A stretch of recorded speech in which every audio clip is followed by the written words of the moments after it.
Hello, and welcome to the Rossaround Backstage podcast, talking with artists, technicians, musicians, producers, directors, and all the interesting and talented people that make it all happen for you. Hi, everybody, and welcome to the Rossaround Backstage podcast. And today, I'm sitting here in my home studio with my friend, Tyson Leonard, who's an engineer and artist, producer, and we're going to talk to him about his role as a technician and his role as an artist. And I think you'll find it very interesting. So we're going to start off with the very first question, as usual. Tyson, how did you get into this business? Hello, Ross. I come from a family of non-musicians, but my mother always wanted to play. So she got my sister and my brother and myself violin lessons. And she actually asked us a question, do you want to play violin or cello? And once you pick, you have to stick to it, and you're giving us permission to make you do it. Right. So it was kind of like this question of like, they're going to make us do it, but which instrument do we want to pick? So you only got two choices. Two choices, violin or cello, and we all three picked violin, and believe me, they definitely referred back to that conversation regularly. Now what? So I was 6. You don't usually stop people right away when they're telling a story, but I'm curious as why did they pick orchestral string instruments? Well, you know, piano would have been a nice one to have in there. Yeah. That was what my mother envisioned, I think. And she had no way of knowing whether we would become violinists or whether it would just be something for our childhood or whatever, but she wanted to lay that groundwork and give us the opportunity, you know. I always look back and think that it would be nice to play piano. I wouldn't trade it in for the violin, but it'd be a nice one to have, you know, as a musician and as a producer. The piano just makes so much sense. But the violin is taking me down a really unique road, I think. I was 6 years old, and my sister was 3. My brother was 9. You all started at the same time? At the same time. So my sister played on a cigar box for like 2 years. It didn't even have strings. It's like a cigar box with a 12-inch wooden ruler taped to it, and a stick. Really? Yeah, just learning technique. Maybe it was a year and a half, you know. So in a way, she started quite a bit younger. I started on I think it was a quarter-size violin. They're so small, you know, and they don't really sound good, but it's just kind of, once again, to lay the groundwork. It takes a few years to get to where the music makes any sense. Yeah, I think the violin I've heard, is one of the most difficult instruments to play, and it's definitely the hardest on the family when you first start. It don't sound too good. Luckily, it was their idea, and all 3 kids were playing. Yeah. So, and we did Suzuki method. My teacher was Kata Magruder. I think that was part of the influence, maybe, for the strings, was that we had a teacher that was recommended to us. I grew up in this tiny, tiny California town called Shandon, and we drove like 40 minutes each way to violin lessons once a week.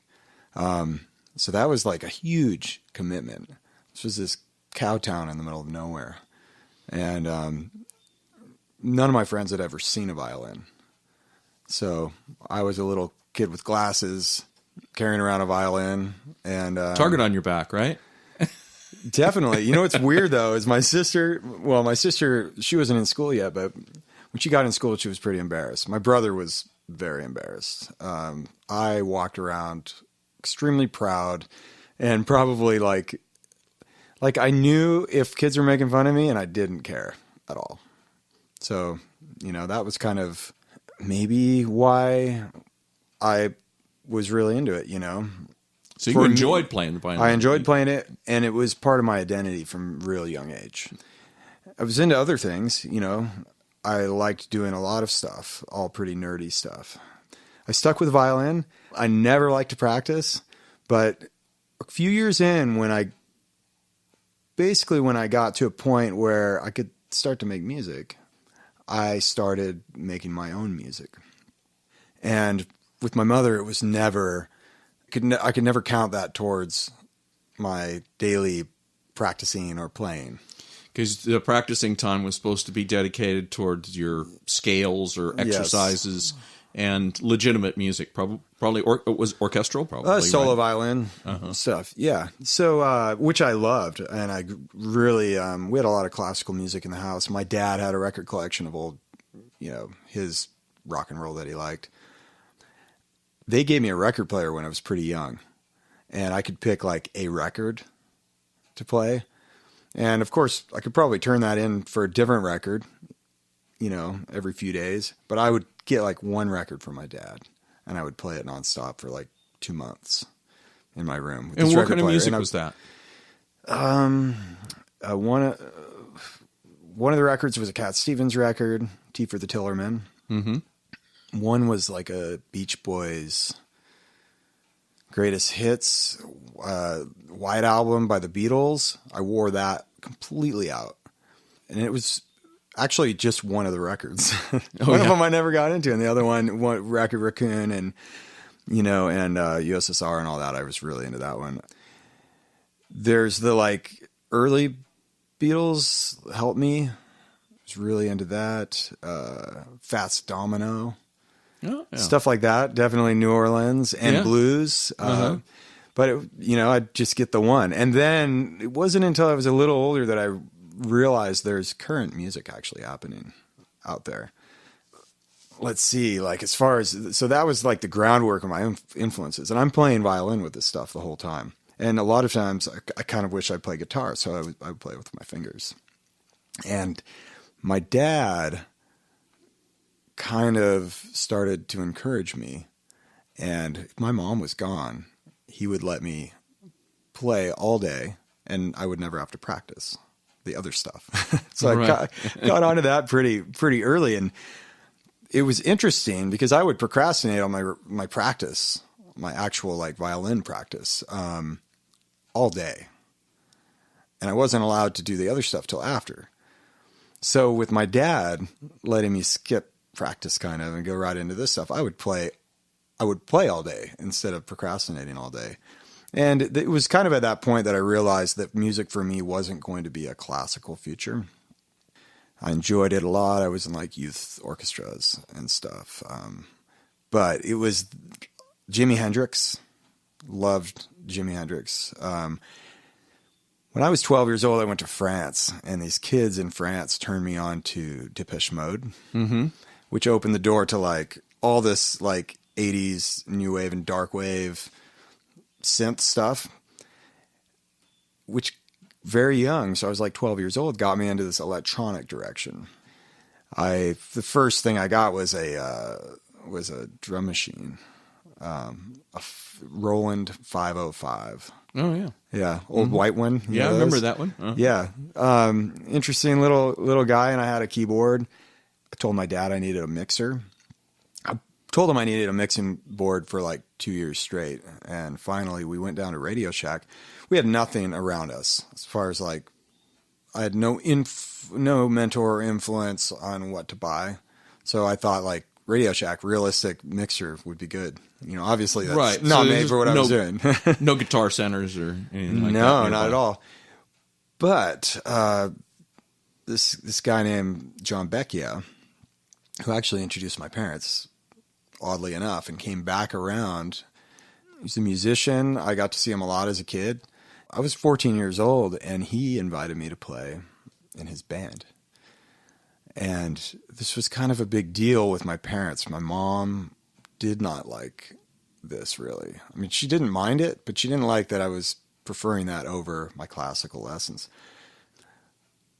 Somehow I struck a deal with my parents that I could quit classical if I joined this band and took it seriously.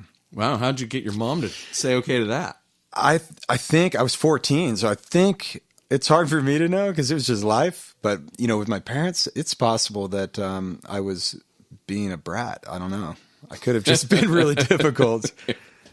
Maybe they just figured, well, he's either going to quit completely or we got to let him do this. I think they were worried about that because my brother at the time, he's he's a few years older, and he had just quit. He didn't think it was helping him with the ladies. You know, he was into sports and he quit. I think they were probably worried about that. Mm-hmm.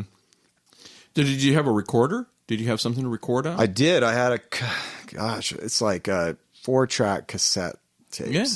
Yeah. I had one that was probably a current model at the time, like a Tascam. I had a Fostex for a while. But then I got my hands on this Tascam that was an older model, probably from one of the early 4-track cassettes from, I'm guessing, 1982 or 83, whenever they first came out, the Porta Studio. Mm-hmm. And it was awesome because it actually had a mixing console on it, which was better than anything I had, with a 3-band EQ, sweepable mid, mic preamps. And so you could mix these, to 1 track, like a bus, or you could just record 4 tracks at a time. It was pretty awesome. So you could bounce down, so you could end up getting more than 4 tracks. Right. I would record basically the 4 and then bounce that, or you'd record 3, record 3 and bounce it to 1. Obviously, all mono. Yeah. Right. Yeah. It's, I definitely experimented with getting like the tape degeneration to the point of noise. Right, of course. But I ended up getting a new drum machine at that time, which was a Roland or Boss, like what do they call them? The DR 505 or 500 or something. Mm-hmm. DR5, I don't know. It was their new like digital drum machines. And my parents got me a mandolin, which was kind of turned the corner for me. Did you ask for that? Yeah, I'd been asking for something. I've been strumming on my violin. I didn't know mandolin existed, but this mentor of mine, John Beckett, was like, hey, there's an instrument just like the violin, but it's made to be picked. Uh-huh. I got into writing songs. I had this drum machine, the mandolin, and a keyboard, I don't know what it was, a Casio-tone. It was a tiny, tiny little keyboard that you could put in a backpack. And I played bass lines on it. Mm-hmm. And I wrote a bunch of music like that. And I had my friends, like, it's like, what do you want to play? Like Hot Wheels, or like throw an airplane around the yard, whatever. Or let's play music. And I got all my friends into it. I had a friend who played piano. At the time I thought he was like immensely talented because he could play this piano, which was awesome. I got him turned on all the same music I listened to. I discovered analog synthesizers at the time. So we're talking like, this is like 1989. Nobody wanted analog synthesizers. So this was after the DX7 came out. This is after DX7. Yeah. And my friend Aaron Porter, who played piano, and we were like trying to sound like Depeche Mode or The Cure or whatever. His mother ran the Christian thrift store. And you wouldn't believe the gear we got out of there. Like Fender Rhodes. Wow. Old Fender amps like Vibrolux. And this was all free. I mean, it would come in and they're like, should we slap $1 price tag on it? Or, you kids could take it. Korg Monopoly, which to this day is my favorite analog console. I toured around the country with that until it fell apart completely. Or analog synthesizer, that is. Mm-hmm. It had 4 VCOs, and they were all independently tuned, so they were never quite in tune with each other, and it made this super fat bass sound. Nice. Yeah. All right. So, and were you guys doing vocal tunes? Or? Yeah, vocals. Pretty much into singing. I wanted to be a good singer, and I wasn't. But I stuck with singing for years and years. Started right before I got into high school, singing. I was into this band called Jane's Addiction. Yeah, I remember that. Yeah. And he's one of the most unique singers ever. Like Perry Farrell, he couldn't sound like anybody else but himself. And for some reason I wanted to sound like him and I couldn't, but, yeah, so that was when I started getting into gear, and I knew that I understood gear. I understood mixing. I would figure out every little function on this, anything I could get my hands on. I had a collection of tube, power amps. had a couple Macintoshes. Yeah, I had a guy convinced me to give him all that stuff for some more modern gear, which actually had some issues with it. So I was kind of swindled out of that. But I was a kid. I shocked myself many, many times taking apart this gear and putting it back together. I found out about capacitors and how they could shock you really badly. Yeah, even when they're unplugged. Oh, totally. Yeah. And that's sometimes 10,000 volts instantly. Right. So that was fun. So my buddy John Becchia, who kind of mentoring me and brought me into his band, had a little recording studio. And he basically gave me free reign in there, and I just tried everything. He had a bunch of mics, not incredible mics, but obviously, the basic dynamics like Shure and SM57s and 58s and some 81s. I just realized that was my favorite thing to do, was to play music and try to record it. And playing live, to me, there was never a distinction between the studio and live, because I wanted more than anything to perform, but I loved working with the equipment and recording. Yeah, I stuck with the violin through that whole time. And then I'm applying to colleges, and I wanted to be an aeronautical engineer. And I applied to engineering school, got into all the schools, that I applied to. So you were a good student. I sucked as a student, but I was smart. Oh. So you weren't a good student, but you were smart. Yeah, somehow I convinced people, I went to this summer school right when I'm trying to think, was I junior or senior? I think I was a senior. I had just graduated high school. There's this thing called Berklee in LA, which is the Berklee College of Music out of Boston, had an LA program. And I convinced my parents to sign me up, came down to LA and went to this thing. And I'm like, wow, there are people out there that know a lot about music, and they're teaching. I had no idea. I had my violin teacher and I had my mentor, John Becchia. I didn't realize that music education was quite the thing that it was. And I actually forgot to mention, I went to this small high school in Templeton, California. And I went there specifically for this music teacher who... You were able to choose your high school? I chose my high school. My dad taught there, actually. But this guy, Lanny Perry, was a rocker out of L.A. And I think, he had gotten out of L.A. for whatever reasons, probably having too much fun or whatever. And he got this teaching job. And I thought he was the coolest guy because he was teaching me a little more about rock and teaching me a little bit of bass and guitar. And we played fun music, So, I had this little bit of background. I went to Berklee College of Music in LA, and I was so inspired by these guitar players. John Finn and John Kelly, was that his name? He was a blues player. And they convinced me to apply to Berklee College of Music. And right up until the end of the summer, I didn't know where I was going. And, I wasn't considering it really. I was going to go to school to become an engineer.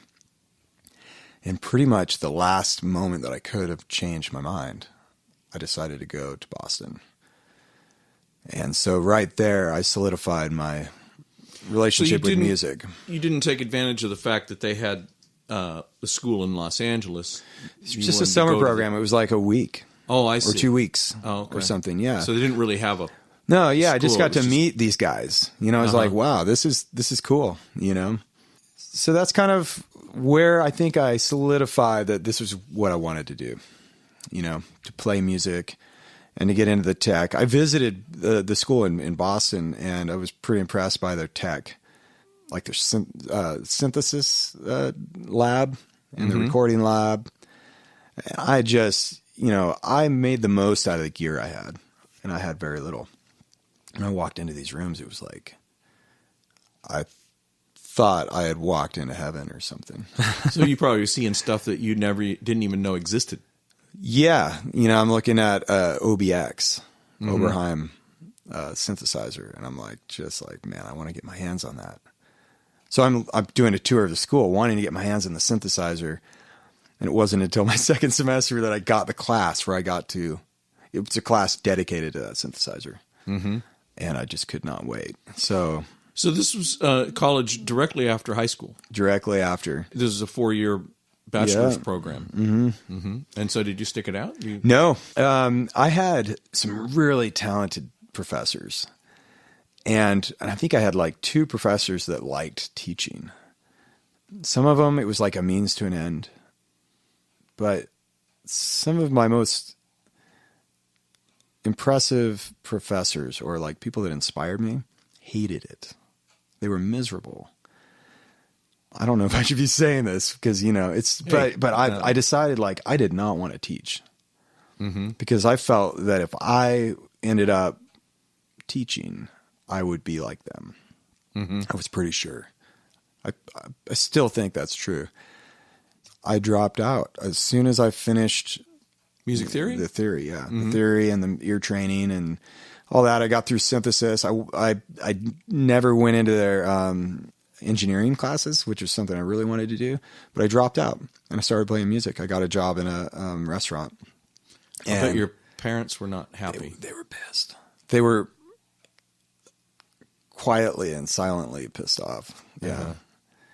Disappointed in me. But it's interesting because I started on this path where, I came from this tiny town. Like there was so much that I didn't know. I moved to Boston right after that. And there's still so much that I didn't know. I couldn't imagine what it was like to tour. I wanted to. I didn't know what to do. I was very creative. I started a band.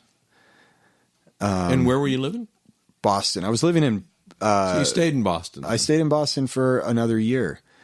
And then I came back to California. Boston's a tough place. I had a great time. It seemed like it snowed every time we had a show. So that's, it's rough. But I was pretty hell-bent on playing music. And I didn't care that I was poor. Really. Didn't bother me. I kind of feel like I have a few years that are missing right after that. When I came back to California, we had a great time. We played a lot of shows. Sometimes it was like a weekend warrior kind of thing.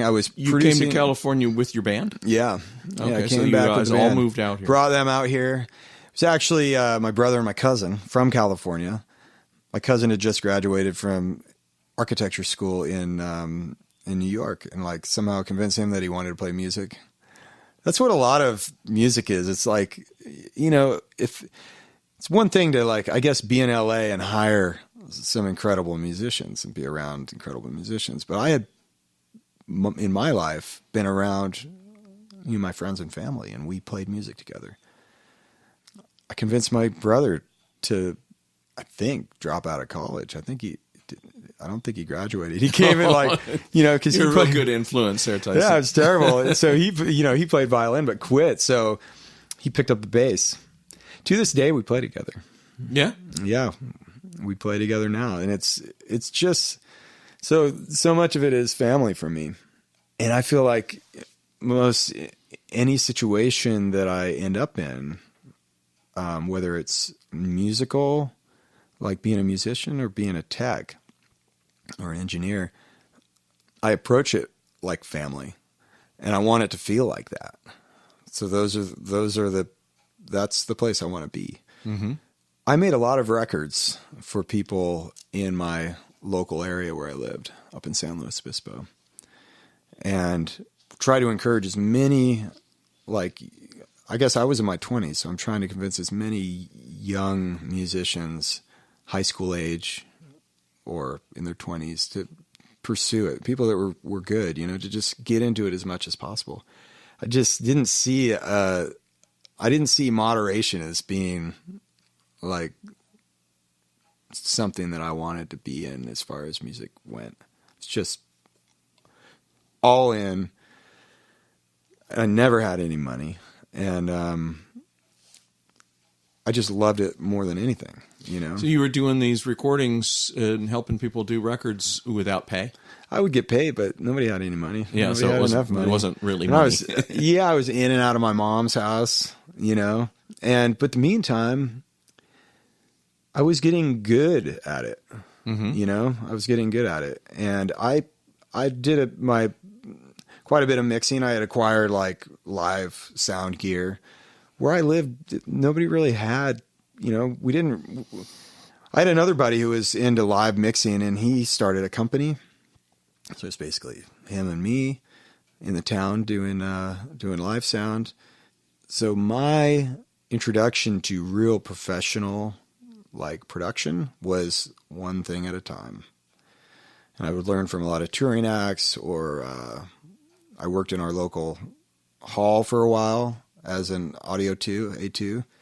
And I just learned everything I could. And I didn't, as far as gear, like I love to think about the engineering that went into gear, the tools.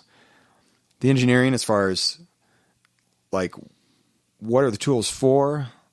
Where did they come from when they were coming up with why an EQ acts the way it does, and signal flow advancements and all this stuff, and like outboard gear and why the different compressors sound the way they sound. And I love to develop a relationship with the gear that I own too, like really know what this, like a compressor, for example, really know that box and what it does well, what it does excellent, and what it can't do. I'd put everything through all the paces. I think that's stuff that you just can never learn. Like somebody can't tell you. You can't learn in school. You can't learn by reading.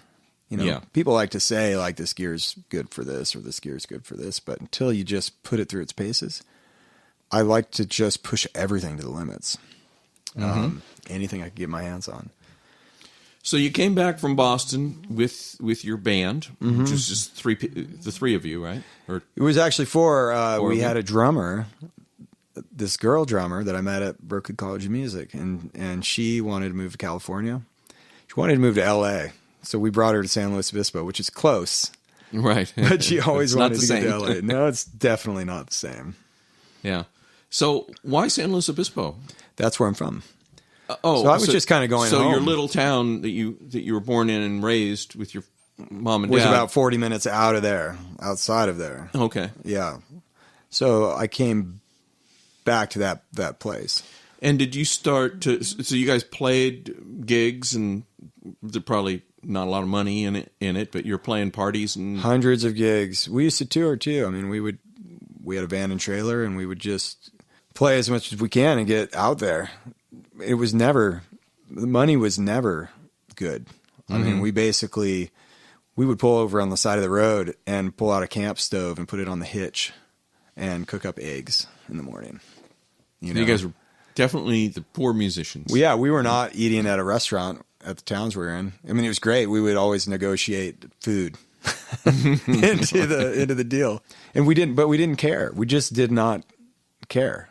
And we were bad at business, the typical musicians, and we had this sound that was all unique to us. It was like rock and roll with lead violin. And vocals. We all sang, all four of us. And it was all original music? All original music. Stuff, the music we played dated back to when I was 14 years old and started writing. So now, did you through the whole time? Did you guys do recordings?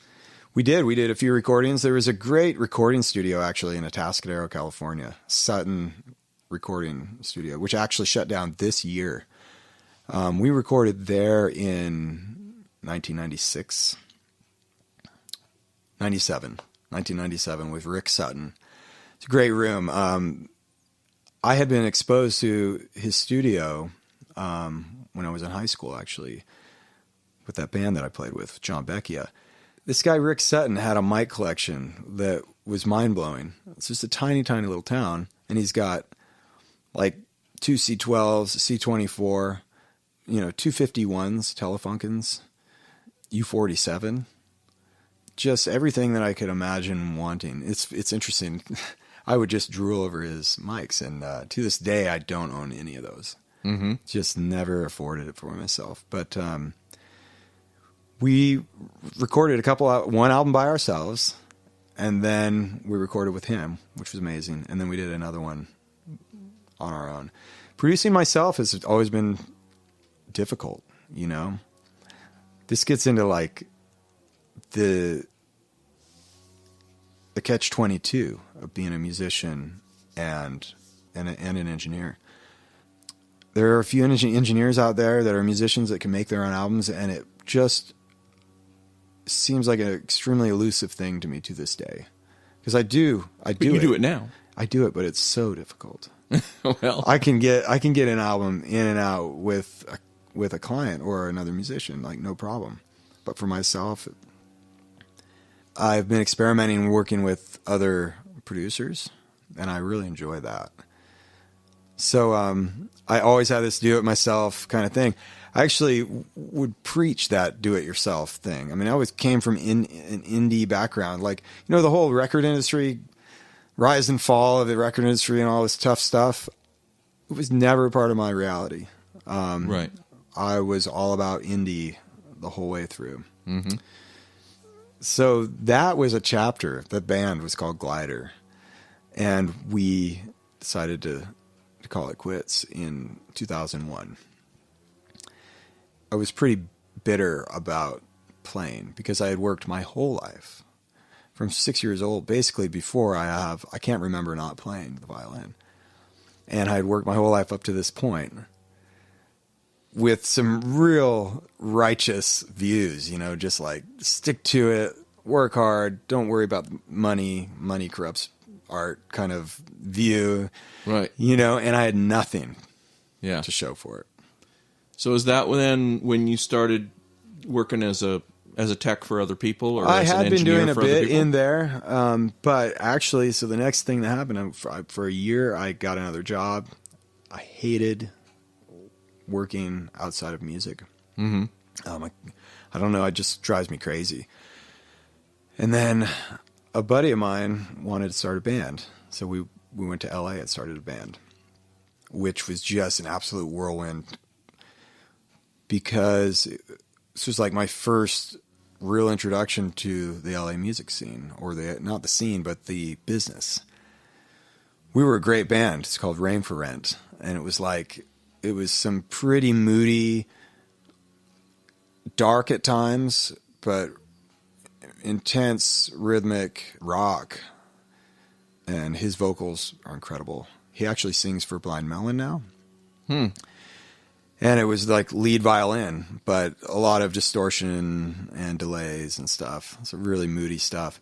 And we were kind of being watched by several record companies. At one point, actually, we had within Sony, there were a couple of record companies that were kind of having an infight about us, of like who discovered us first. And so Sony was like, the new head of Sony who came from Disney out and moved to New York was like, this is ridiculous. We're going to round all you guys up and we're going to fly you out to New York. And, you know, so Epic and Columbia and everybody will be there, you know, so you can't fight over it. It's just this whirlwind thing. And we're looking at these contracts that are kind of lengthy and there's a lot of albums involved. And, you know, I had these like righteous ethics that I was really fighting over, and was not really getting along with my music mate, and completely like here I am faced with whatever kind of success this might be, and I'm like, this is not what I want. So there's a lot of confusion, you know, for me, and I fell back. That's when I fell back all the way. And it was like 2006, and I fell back all the way on teching. I was making my living as a tech by that point. And it's a hard thing being a musician and wanting to be on stage, but then being a tech and starting to get offers for jobs. And it's like, here I am straddling both places, and I am not committing to either one. Mm-hmm. So this was the first time I was like, I'm going to commit to being a sound engineer. I'm still identifying as a musician, but it's time to make some money and time to get more serious. I had already been working a bunch of jobs, and there's a great concert series that I had been working for about 5 years at that time called Tales from the Tavern in Santa Ynez, California, which is still happening. It's like this long gig that I've had working with some really great people. We would bring in songwriters from around the country that were touring songwriters. And so this gave me kind of a lot of experience doing this very minimalistic mixing. So a very high attention to detail. I kind of had a specialization probably in that realm. So at that point, I have friends that made a lot of money as a tech. So I'm thinking about that. So, so the trip to New York and seeing the contracts and all that. So then you never did sign the contract? We came back and did a couple more tours. We were working with 2 different producers, and I walked away from it because I was thinking about it like a marriage. Do I want to be married to these people for that long? Mm-hmm. The business people who, I'm sure there are a lot of great people, but I just never got a very good feeling in these big record companies. And what's interesting is at the time, that's when the record companies were failing and they weren't letting on to it. But it's interesting. I would pose a question like, what do you think is good music? And they had no idea. Like, they were flailing.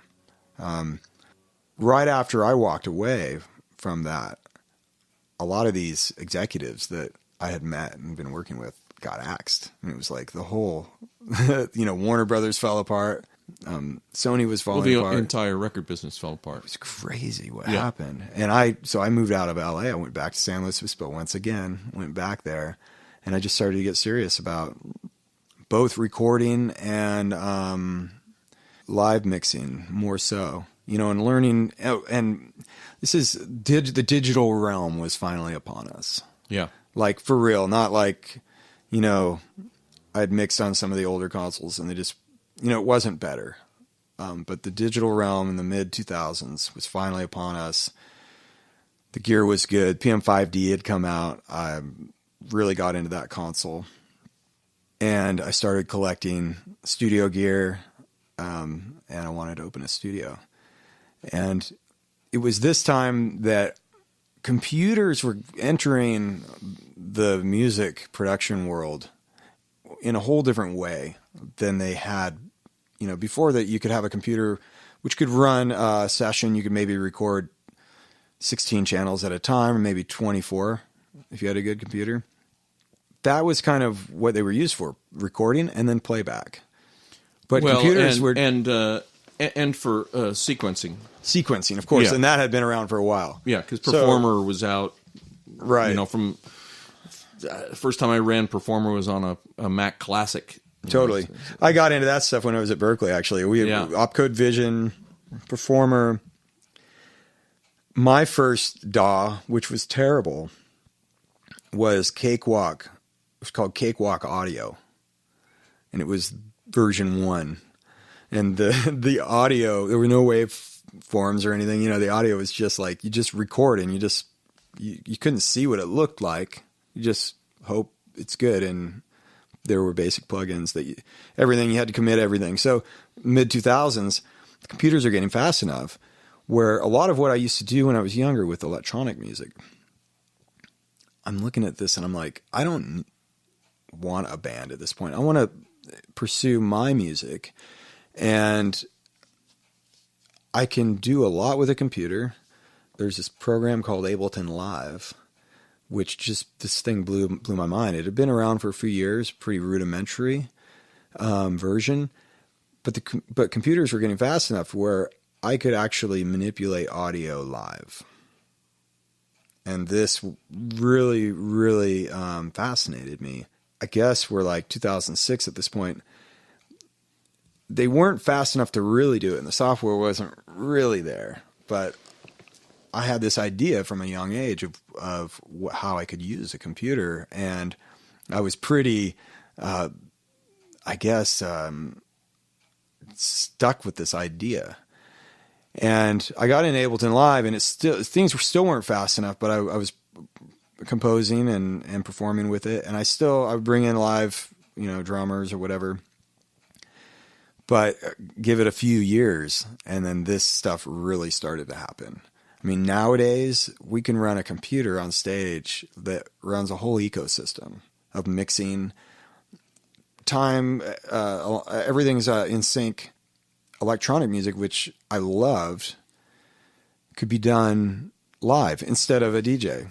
I guess I was always jealous of these DJs that didn't write their music, but they were performing and they were getting all the gigs and the money. The gigs and the money and the fans. They had fans. Yeah. I forgot to mention, actually, when I first went to Berkeley, my cousin was going to Cooper Union in New York City.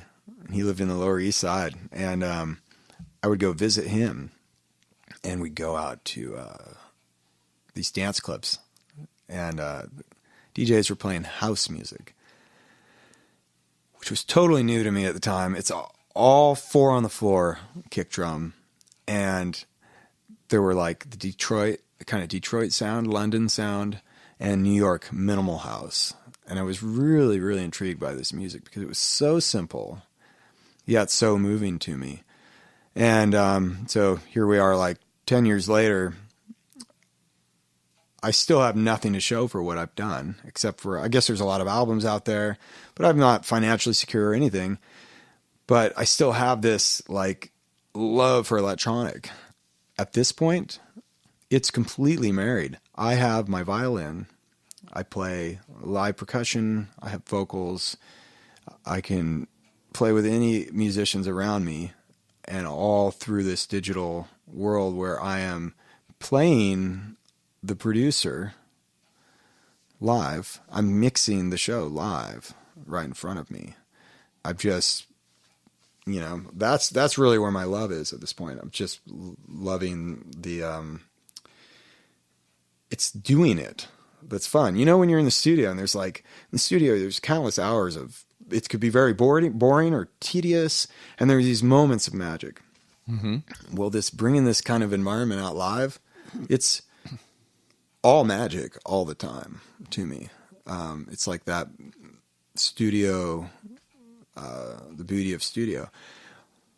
I still have a hard time capturing a studio record, In the end of the day, it's just the love for this stuff. This story of how I got into it is really from a very young age, just loving it so much and never, ever walking away from that.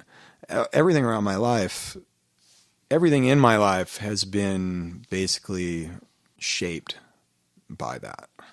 Right. Well, I've seen that in you because I've seen you. We should probably interject here that, I know you from working with Jeff Bridges, and then I brought you into the Alan Parsons live project touring, and I've seen you that you've been out driving like hundreds of miles to go and do your live shows, and then squeezing in, going out and doing mixing for somebody else. And so I know that you're very dedicated to this, and it's not about the money. Mm. I mean, of course, everybody needs money, live. And yeah. you got to live, and you need money to drive those hundreds of miles and to eat and all that. But I can see the dedication that you have. That you don't want to give that up, even if you could make 10 times the money as being always being a live mixer or something. Or a studio producer, but you definitely want to be an performing artist, and you're willing to give up a lot to do that. I have. Yeah, you have. I look at all the, I look at life like these forks in the road. Every decision is a fork in 2 directions, or maybe more, but usually it's 2. My father used to recite this, what's the title? The Road Not Taken. That poem, which is basically about taking the path that looks like not a lot of people are on it. Mm-hmm. And it instilled in me this, like, I would never weigh a decision by what looks like what you're supposed to do, you know? Mm-hmm. I almost look back at my life and like every decision was taking this road less traveled. Every decision. But you know, it's really hard for me to look at any decision and regret it. You mentioned Jeff Bridges. I've had a great time working with Jeff. He doesn't play much anymore, but yeah. So tell me, how did that come about? Was that your first? Was Jeff Bridges your first? What I would call like a high profile or a truly professional? Yeah, like gig? Touring probably. Yeah, because I could never commit to that kind of job because I had put so much weight into my own project that if anything ever kind of took away from my own music, I would say no. So it limited me a lot. I have kind of a fierce loyalty, you know, so I have these people that I've been working with for a long time who I was just loyal to my community, you know, and when I got the call for Jeff Bridges, it was actually a very difficult decision because I'm like, this is going to change my future in unknown ways. And I didn't really like that because it didn't allow me to stick to my righteousness, you know, like I always had. Well, so who called you? Was it Chris? It was actually Chris Polonis called me, and he had gotten my number from Jimmy Messina. And Jimmy Messina, we had talked about working together, but we hadn't actually worked together. I don't even know why Jimmy would have recommended me. But he had gotten a recommendation of me through somebody else. And so it just kind of made it to Chris. I didn't know who Chris was. It's all word of mouth, isn't it? Yeah. Yeah. So this is this gig at this venue called, what is it called? It's called, is it Stagecoach? Stagecoach Inn or something? Something like that. It's up in the San Marcos Pass between, like just north of Santa Barbara. And this old building was a Stagecoach from the early 1900s. I think I've done that gig. Yeah, early 1800s. It's a tiny, tiny little place. It's like it's the smallest bar you could ever imagine. And it's made out of like rough cut timber. You know, it's 150 years old or something. And so here's this band, Jeff Bridges, in there. The band barely fits in the venue, much less all the people. And Jeff Bridges is quite a celebrity. So if people hear, and he had just done this movie, Crazy Horse. And people were just crazy. Like I couldn't even imagine, like, even I just didn't know what I was walking into because this is this huge celebrity, tiny, tiny venue. I hadn't met any of them. This guy, Chris Polonis, and Chris is a great guy. He's very, very driven, very opinionated, but then also very easygoing. He's become a good friend of mine at this point. And he calls me and he's like, so we need these things. What do you got? What do you got? What do you know? And it's just like this very informal introduction.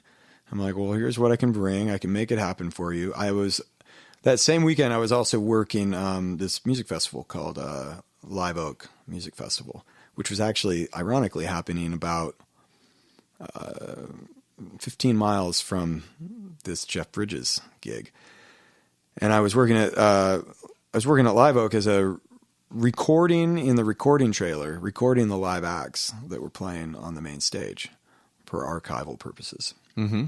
And I had to tell these guys that I would have to be gone to work with Jeff Bridges for a day. So this is, you know, you always have to cancel something to do something, you know, to take an opportunity. And I, you know, being loyal, that was very difficult.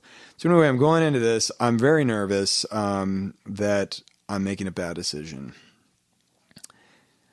The day before the gig with Jeff Bridges, I wake up with the worst fever I've had in my adult life. I was very, very sick. What was like the night before. So I go to bed. I'm like, I got to get rest. I'm super stressed. Obviously I wake up in the morning and, I'm way sicker and I barely get myself to this gig. And I was like fever hallucinations, kind of like I couldn't see properly. I barely remember the gig. I remember that there were so many people that that I could barely stand at the mixing console, and I couldn't get from the mixing console to the stage. I thought it was the worst thing ever. It was really cool meeting Jeff and these guys. Like, I never have a problem meeting stars, but for some reason Jeff made me nervous because my favorite movie was Big Lebowski. Yeah, you and millions of other guys. Yeah, well, counterculture was a cool thing, Right. So anyway, I walked away from this gig. Like, I couldn't hang out after. I was so sick. I walked away from it just thinking like, well, I could have burned some bridges. I don't know what the deal is with this gig. I don't even know. I can't even remember it. And like a week goes by and I'm finally feeling better. And I'm just looking at my life and my gigs and my calendar and just trying to put things together. And I was actually booking a tour as a violinist with this artist. And I get a call from Chris again. And he's like, so what are you doing these dates? And I'm like, oh, well, that's kind of hard to deal with because I'm supposed to go on this tour and I have these other things. So I don't know what's going on. He's like, well, I'm trying to remember the locations, but I think it was like, we're going to Texas. We're going to South Dakota. What's the big motorcycle rally? Oh, yeah, yeah. Yeah, we're going there. We got all these shows. And can you do it?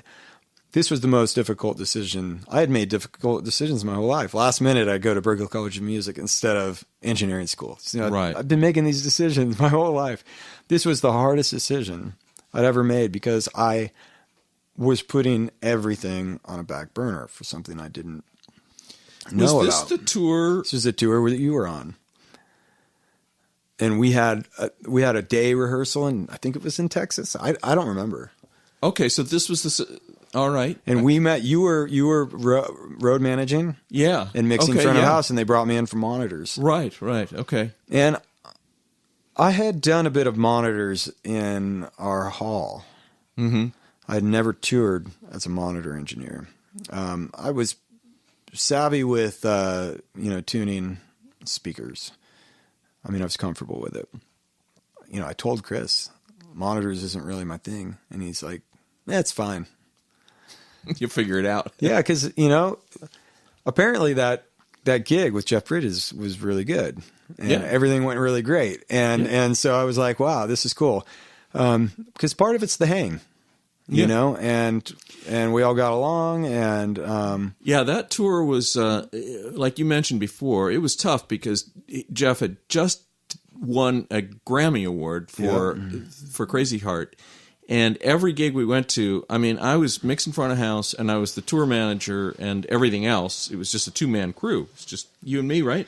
Oh, and we had a guitar tech. Did we have Sven yet? We didn't.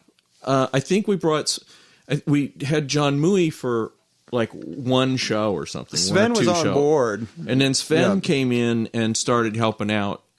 I think Sven took over as the guitar tech and helping with Jeff.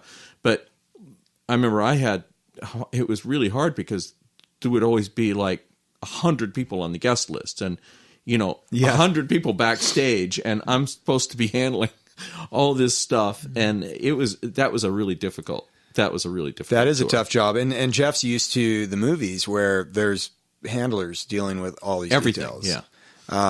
But Jeff's such a great guy. Like, actually, he's not really bothered by it, but people around him think that, that they're not used to rock and roll.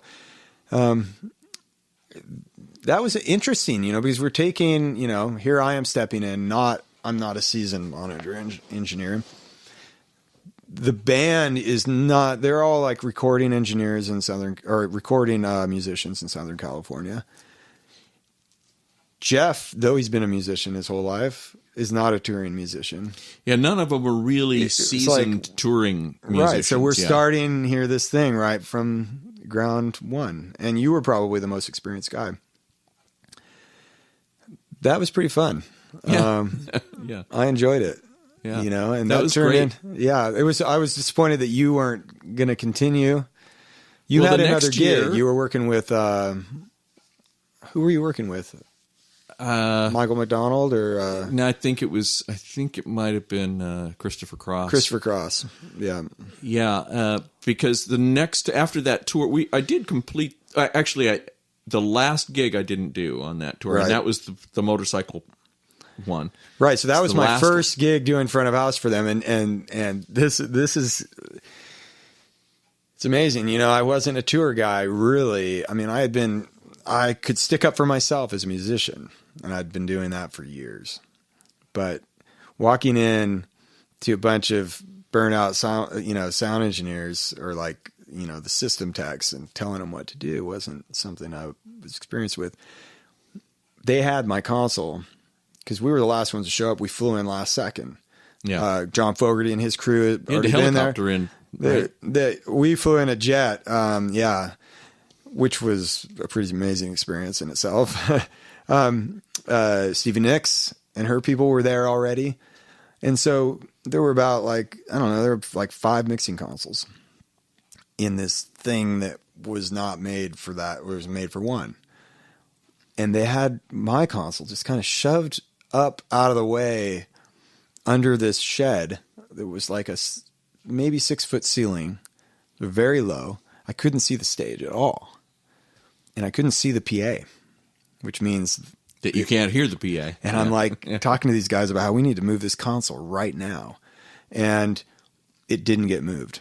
So my first show mixing with them, couldn't see the PA or the stage, and we just made it happen. But this is, what was it called? It's called Buffalo Chip. Any of these bikers out there, you know about Buffalo Chip in Sturgis. Yeah, in Sturgis. Yeah, everybody I think pulls that's up. what they just call it. Isn't it just called Sturgis? Yeah, but the venue's Buffalo Chip. Oh, okay. And everybody pulls up on their bikes. It's like 100,000 bikes. Yeah. Or maybe 60,000. I don't know, but they pull up on their bikes, on their Harleys, and they don't cheer. They rev their bikes. So we've got like a 100 decibel show or 105 decibel show, and in between songs, they're revving their bikes like 135 decibels or 130 decibels. It's just a crazy experience. But from my experience with Jeff sings very soft. It's not easy to get his voice up. It was an really loud. It was an interesting time. It was an interesting time. But that was when I realized that as a tech, I want to be on the road, or I want to be home working on my own stuff. So it taught me right away to I'm always following the love of what I love, and I've really loved that. Mm-hmm. And to this day, I love touring. Some people are so burned out, they don't like it. You love it. I absolutely love love and it's so I definitely think everybody doing it should love it, because it's got its own things, but there's so much it has to its love. difficulties and it has its inconveniences, for sure. But if you like it, you really like it. You really feel comfortable. And like when I'm home, like this is December now, and I was supposed to be out on the road with Chris Isaak this month, and I'm going crazy now. He fell ill and wasn't able to do the tour this month. And I've been home for weeks now, and I'm ready to go nuts. It's just you're gonna love it when you get back out. I can only stand to be off tour for a couple weeks, and then I'm like ready to go. Yeah. And so I'm sure you're that way too. Yeah. I am, though. When I go home, I'm working on my music, and I am ready to be home too. Yeah. But that's good though. At this point, I've moved to Grass Valley, California, where there were some musicians there was a woman named Alan Nerio, or is. She's a really awesome songwriter. And I had an opportunity to produce her album, her last album. She lives up there. I was spending quite a bit of my off time in Grass Valley. So I moved up there, and now I'm working on my second album with her. And I'm working with her partner, who goes by the Polish Ambassador. They're electronic musicians, sort of. So I have a little bit of like work or projects when I come home. Yeah. And I do a little bit of recording stuff, but for the most part, I'm not making my living at home. So when I get home, I get to enjoy where I am. I get to enjoy sitting in my studio working on my own compositions and enrich my life. I love nature. Nature is my meditation. And so I live up on the Yuba River, near the Yuba River, and up in the Sierra foothills, and I get to hike a lot. And it's an interesting balance between that and touring. I love traveling, so touring as a musician or as a tech is balanced out by coming and living in the woods, very, very quiet, and getting to work on my music as much as possible. The hard thing is striking a balance where I actually feel like I have the time to get all the projects I'm working on finished. But I couldn't be happier with what I'm doing. So now you still get calls from Jeff to work with Jeff? He's been doing one-offs now and then. We did maybe 3 or 4 shows in 2017. Because I know when they can't get you, then they call me. Yeah, which is awesome. Which is an awesome arrangement. So it's cool. And I did like one gig with him last year. It was a one-off thing, but it was a blast. I love doing it. I like working with Jeff. So you still have that. And then being that, let's see, it's been about 2 years now, I guess, that I brought you into the Alan Parsons thing. And you've been great with that because we have, in Alan Parsons, we have a 4-man crew. So we got front of house and production management, which is me. And then we have a monitor engineer that's normally Phil Dunn from Florida. And then we have Martin Thomas as the lighting. And then we have Kenny Stahl as the stage manager. And that job is an interesting one. You do manage the stage. You take care of all the backline. We always have backline people come, so you manage all that. So when Kenny couldn't do it, I brought you in. Mm-hmm. And then Phil couldn't mix monitors for a show or 2 or 4. I can't remember how many it was. Then so we just moved you over to mix monitors. So it's great. So you have all these talents, and you can do all this stuff, which is really valuable. It's really fun, and I think that you do enjoy working with Alan. And then Alan finds out that you play violin. So during this last year, he's had you come out and play some parts during the show. Come on stage and play the violin, and that's been really fun and valuable. And it's kind of put Alan into this weird conundrum of, well, what do we do with Tyson? Yeah. So it's been fun. I think it's probably been a little bit confusing to you and to Alan, but it's been great, and it's so great that you're able to do these different things. Yeah, that whole thing was interesting because I was just kind of reminiscing on the whole trip with Alan and with you, because like I just kind of remember that you called me many times before I said yes. Because once again, I had a hard time saying, I mean, I couldn't, I legitimately couldn't take the gigs that you were already booked. But I could have switched. I could have said, no, I'm going to do this thing. So I think it was maybe the 5th time that you needed somebody that I was finally able to say yes, or I was finally cleared my schedule, which was a great decision because once again, the family atmosphere of Alan's tour is where I feel home. I feel at home in that environment. But it was interesting, just jumping in as the monitor engineer. And Phil's a very good engineer, so I actually it was interesting learning his system. He does things different. Phil. Yeah. He does things differently than a lot of people. Sure. But very, very effective. It was fun getting to dive in and see how kind of quenched my inquisitive side, trying to see how things work. And then getting to come in South America and being the stage manager, which to me is like that stuff is almost second nature for me. But then there was that show last year, that Starry Nights Festival, where my band was booked for this festival. And then I get a call from Alan's people saying that they have this gig where they need me on monitors. And it's the Starry Nights Festival. And I'm like, I'm playing that festival. Right. So and it you was camped out there. Yeah, I was there to play. So I'm there wearing two hats. And it was the first time that had ever happened in my life where I'm playing and teching something. And Lisa, Alan's wife, is like, oh, we're going to come see you. And she rounds up the whole band and Alan. And they have like, they pull up chairs.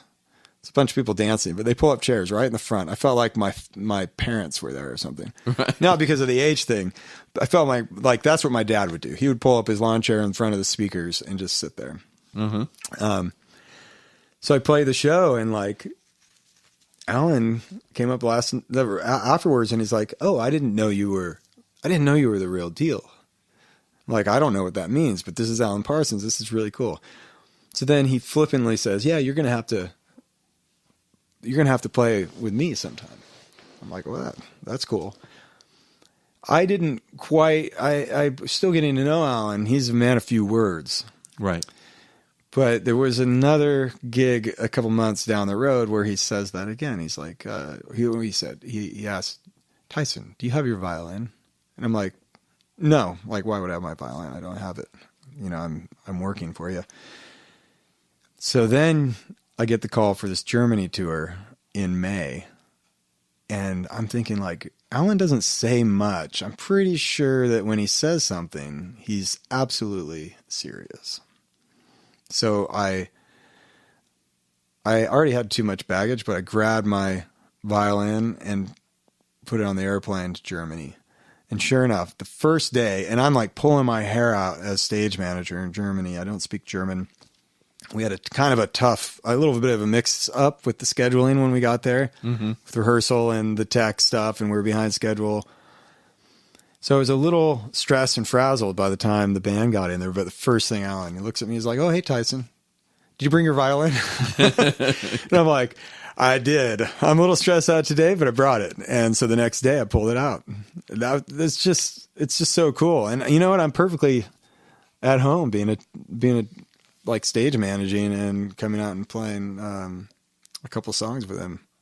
It's like, I'm thrilled by that gig. Yeah, it's fun, and your part in it is, everybody goes nuts because they've been watching the band play for a half hour or something before you come out with a featured spot where it's really featured. You're featured. You're the man, And it's like people go, wow, where'd that come from? So it's fun, and you do a great job. I'm making some fans, which is it's pretty cool, because sure. It's a whole different world from the electronic festival world that I usually play in. It's really neat working under a guy like Alan who has very high standards. Yeah, I'm definitely learning something. Here I am, like, I feel like, we went over my, like, story and how I got where I am. I feel like my whole life I've just made the decisions.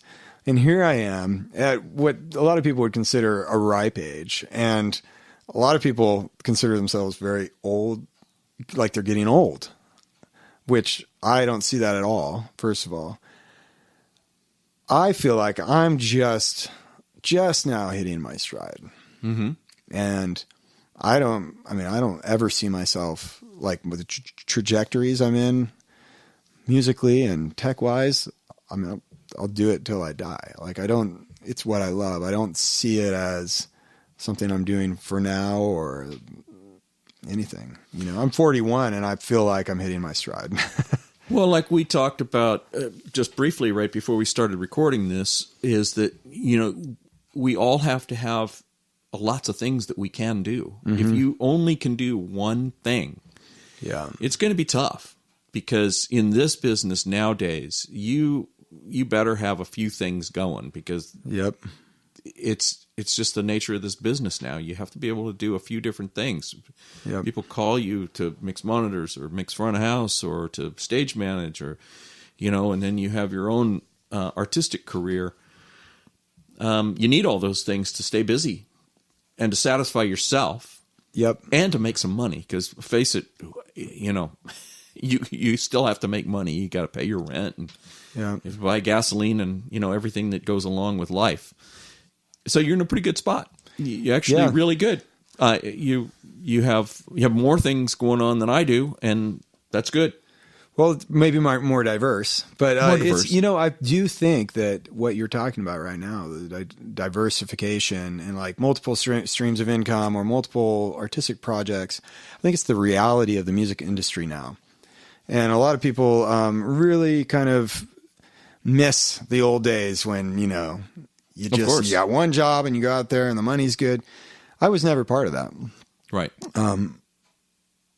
It's almost like everything that I've done up till now prepared me for what the reality of the music industry now, which is you better love it and it's what you do. And, I'm changing hats sometimes in the same day. I'll go from a recording session to a rehearsal. Right now I'm rehearsing a new project where we have 3 days booked at the Boulder Theater for New Year's Eve. I'm going to be playing at Red Rocks coming up in Colorado. Well, it's like some really good venues, and that's like you fly out and do it, and the next day I might be working with Alan Parsons, and the next day I'll probably be producing a record or have some hand in the production. And it's interesting because I've always had an interest in, like I said, when I was working in my small town, I wanted to inspire people to follow their musical dreams. And I still feel that way. Whenever I meet somebody young who asks me, what's the best route to work in the music industry? And usually they're asking, well, sometimes it's as a musician, sometimes it's as a tech, but usually it's tech. And, a lot of kids are going to school for tech work, which, you can learn a lot. Especially in the recording, like Pro Tools. You can learn a lot about Pro Tools by going to school. But I just have to tell them, I don't tell them don't go to school, but I tell them, if you start this journey right now, you're starting the journey. You're not just going to go get some job. You're just committing to starting the journey. And you don't know where it's going to take you, but it's going to be diverse, and just keep following the where path. It leads you. Yeah. Because that's all it is. You're not going to go to school and get a job at Capitol Records. It's not going to happen. No. You're not going to go to the Guitar Institute and go get a job with a band. You just who you know and being good at it and loving it. I just think like loving it is kind of takes care of everything else, and having a good attitude and being grateful. And now and then somebody will ask me what route to take. And I say these things and they go, yeah, but that doesn't make any sense. Or I just want to go get a job. And it's like, nah, you should probably go get a different career. Yeah. Because it's not going to be like that. It isn't that way. No. And, over my years, I've done million different things, and the path has moved many different ways. Yeah. And you just have to hope that when those forks in the road come up, like you're talking about, that you make the right decision. Totally. And sometimes you won't, and then you have to live with it. I've made a couple wrong ones. My only like real hiccups were like if I make a mistake. It's interesting with you guys. I made with Alan Parsons going to Germany was one of the biggest mistakes I've ever made in my life, and it turned out to be nothing. But I missed my plane. Oh yeah, right. I had the wrong day. I'm like packing. I'm thinking I have a whole day, and but that wasn't a decision that you made. That was just a mistake. No, so decisions. I have a hard time looking at any decisions and saying that it was a bad decision. Somebody who we both have in our past helped me with that, with the decisions. I actually have two people that helped me with decision making, and both were instrumental in making me like giving me confidence in it. But one of them is Dirk Schubert. Oh yeah. And you have a great, like, when I was like, do you know Dirk? And you're like, well, let me tell you about Dirk. Yeah. And you have a story about how he taught you how to mix live and kind of didn't teach you. Right. Because the whole point was just do it. Right. Here you go. Here's Well, your tools. he sat there Do with it. me the first day. Right. And he did show me what to do. And, you know, I got 1 day. Yeah. I got 1 day of training for that job. But him doing that and helping me, I value that. And it's been great. He's an inspiring guy. I went to him with one decision once, and it was an interesting one. I was just on the fence, and he was like, why is this a hard decision? He didn't tell me what to do. He said, why is this a hard decision? Like, as in it, how could this be a hard decision? And I walked away from that and made the right decision. I made the scary one, which was the right one.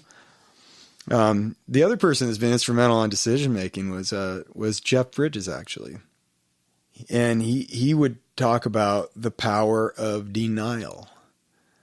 And the first time he told me this, I was like, how could this be your philosophy? You are one of the most successful actors of your generation. Like, how could you, like, denying everything work? And he basically said that, like, he says no to everything until he can't say no anymore. And that's the project that they start on. So, like, if he has a movie, he doesn't go, oh, yes, this is a movie we need to make or whatever. He just goes, no, doesn't seem right. Doesn't seem right. Doesn't seem right. It's not going to happen. Nope. I've got yoga to go to. I have some meditation to go do, whatever. I have family. I want to travel a little bit, whatever it is, just say no, no, no. And then when you do something, that's the thing you should be doing. Like, it's so important that happens. I started implementing that just a little bit in my life. And it cleared up the space to do the things that I really should be doing. Mm-hmm. You know, it seems pretty simple. But for me, it was not. No, simple. there's nothing simple about this business or the decisions that you have to make at all. Yeah. So, so now, so you can continue on the same path, I would think, of doing whatever comes up and making those decisions left and right on the path, and hope that you make the right ones. Yep, and hopefully leading to playing as much music as I can. One thing that we kind of skipped over, which I wish we would have said at the beginning, but when people want to find you or when you're advertised as the artist, you don't really go under Tyson Leonard. It's TROPO, right? It's TROPO, yeah. TROPO. Yeah. And though Tyson Leonard has become synonymous with it sometimes, there's some people that will use that, or that's been an artist name that I've gone with for a while. It's a word that I kind of resonated with when you make it up. No, it's a Greek root. It's used in a lot of English words.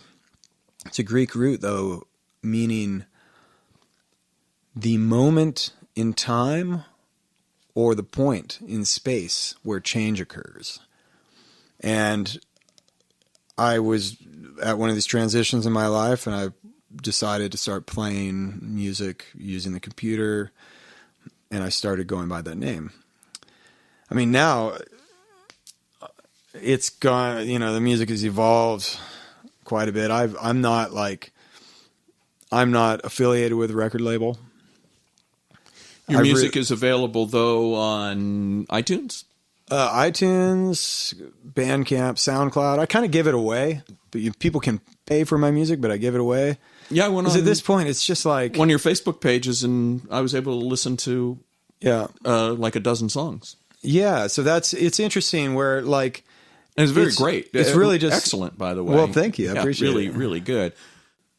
I hope this isn't an insult, and it's not meant to be, but it kind of reminds me of when new age music first started coming out, and there was some really cool stuff before it really turned into the wave. You know, and that and Windham Hill and the Kenny G kind of stuff, and then that just kind of destroyed that genre of music for being cool and hip, because it was at the very beginning of it was kind of cool. There was some really neat stuff, instrumental music that was taking advantage of all the synthesizers and drum machines and everything. And nowadays, because all that stuff sounds so good and people are so good at it, and like you are, it really does sound great, and it's wonderful music.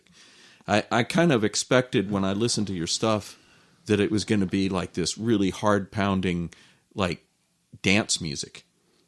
And I guess you do some of that, but it's more ethereal sounding to me. It is ethereal. That's a good word. I have had a little harder edge in the past with my music, but ultimately, when I look at why I play and what is my music, ultimately it's a vehicle so I can play a violin, and all my influences through all the years and music that I've studied and music that I'm into comes through. There's a lot of classical, Middle Eastern music, gypsy music, Irish music, American fiddle music, the guitar grades, some Jimi Hendrix comes through.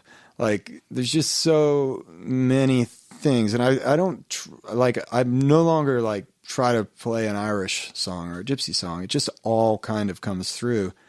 It's interesting you mentioned New Age, the New Age genre, because a couple guys that I'm pretty into, like Daryl Anger, he's a fiddle player out of the Bay Area, and Mike Marshall, they were involved with Windham Hill and the early stuff, the early 80s, mid 80s, and they're like they're playing with Dave Grisman and stuff like that. So the pedigree is like a lot of musicians that came out of the John McLaughlin kind of thing, and Jean-Luc Ponty, I was into Jean-Luc Ponty, and he kind of walks that line. But really great musicians kind of getting into the electronic music just because it gives you a vehicle. And for me, that's what it is. It gives me a vehicle to play. Gives me a place to play. Like if I played rock, like I used to play rock, but guess what? I'm playing in rock clubs. I'm playing in this environment. I'd rather go take my environment. I feel like in electronic music, it's a blank canvas. I can come in with my music. It's a blank canvas completely, and people are open to receiving it. And then the dance music side of it is just, to me, it's moving. People have a great experience when they're moving to music. So, I'm just going to keep making this music. Whenever I sit down and I compose, I don't know where it's going. So if people want to find out more about you, they can Google Tyson Leonard or TROPO. Do you have a website?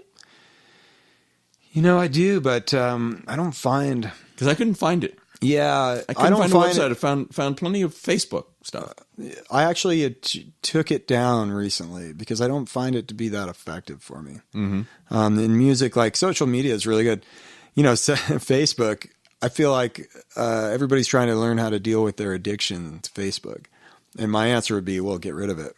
But it's so valuable for artists. Yeah. And for a way to connect with artists, that what I'm trying to do is come up with a relationship that works. And I really want to communicate to people, please make amends with Facebook. Figure it out, because without it, we could go back to a system where artists, you don't have connection with fans, and fans don't have connection with the artists. You don't have a way of finding out who these people are. And this just goes back to independent art. Independent I think art's Facebook's really important. fantastic for all of us in this business, because without it, how do we communicate? It's like I find that for me, people, not that I'm a celebrity by any means, but just people who are interested in what I do for whatever reason, right. They'll send me messages and I answer them. I'll talk to them. Yeah. Come and see me at shows. They'll say, "Hey, Ross, I'm going to come to the show, and can I come and say hi?" Yeah, do it. And it's great. And just to let people know what you're doing. I use it to let people know what I'm doing. I pretty regularly post after every show. I post something about the show and some pictures, and I think it's interesting for people, and it's fun for me, and I think it's good for you to get your name out there, and for all the musicians. Look, if you got a problem with Facebook, just unfriend all the people that you're bothered by. That's the easiest thing. Just don't be friends with people who put stuff on there that you don't like. It's real easy. Just unfriend them. They won't even know. So anyway, well, I think unless there's something else that you can come up with that you'd like to discuss, talk about, tell people, then yeah, well, it's great. Well, I do want to say, come check out my music and check out what I'm up to. I mean, that's great. And I see you on Facebook. You do post your upcoming shows. I try to post. I'm into traveling, so when I'm on tour as a tech or a musician, I try to kind of give a picture of what that's like. So some of that's fun to follow. I am TROPO Tyson Leonard on Instagram. That can be fun. Also, I just want to say it's great to see you, Ross. I'm passing through between a tech gig in Temecula and a show where I'm headlining up in San Luis Obispo. So it's just really good to see you off the road. I don't think we've ever hung out off the road. Never. Yeah. And I appreciate you coming here. It makes it a little easier for me. I don't have to travel all the way up to San Luis Obispo to get an interview with you. Well, can't wait to see you in a couple of weeks. We're gonna be on a cruise. We're gonna be on the cruise ship January 1st, 2018, doing some Alan Parsons shows again. Oh yeah. All right. Well, Tyson, we're gonna sign off now, and thanks again for coming. And everybody will just stay tuned for the next interview with another wonderful person like Tyson. So Bye-bye. Long. The Rossaround podcast wants to thank my good friend Tim Heinz for the original music that you are listening to now. We are currently looking for sponsors for the Rossaround Backstage podcasts so that we can continue to bring you interesting stories like the one that you just heard. I can be reached through Facebook or email me at rosspallone@me.com. Thank you for listening.